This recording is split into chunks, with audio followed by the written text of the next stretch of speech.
Nigeria's President Jonathan Goodluck has visited Maiduguri, the capital of the restive Borno state, where the armed group Boko Haram have intensified their attacks and seized more territory over the past few months.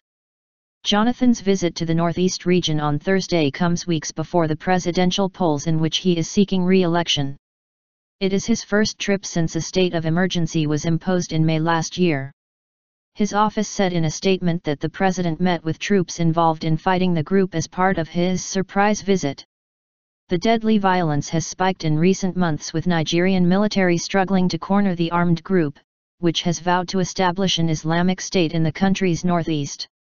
There was a global outrage when more than 200 Nigerian girls were kidnapped by Boko Haram from the town of Chibuk in April last year.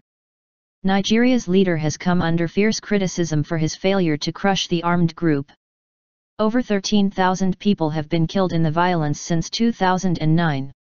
On Thursday, human rights group Amnesty International released satellite images showing what it said was indisputable and shocking evidence of the scale of last week's attack on 2 Nigerian towns by Boko Haram fighters.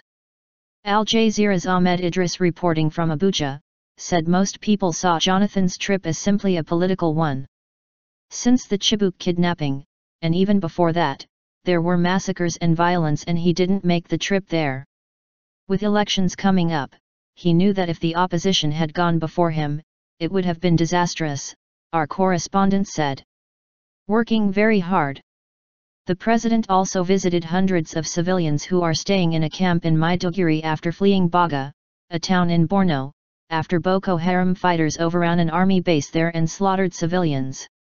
Jonathan told a crowd of internally displaced persons, IDPs, that the government is working very hard to make sure they don't stay for too long in the camps. He told survivors that the military had assured him that Boko Haram would be overcome, our correspondent said. As Boko Haram steps up attacks in Nigeria that have led to the killings of more civilians, there is increasing talk that international military action, possibly including a multinational force, may be needed to help crush the insurgency in Africa's most populous country. Nigeria's neighbors are already being shaken by Boko Haram's territorial expansion. Niger, Chad, and Cameroon have seen flows of refugees into their countries.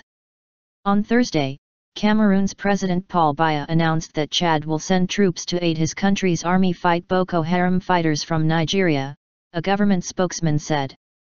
Chadian President Idriss Déby Itno has decided to send a substantial contingent of Chadian troops to back the Cameroonian armed forces, who have faced repeated attacks from the Boko Haram terrorist sect with courage, determination, and vigilance, the Cameroonian spokesman said in a statement.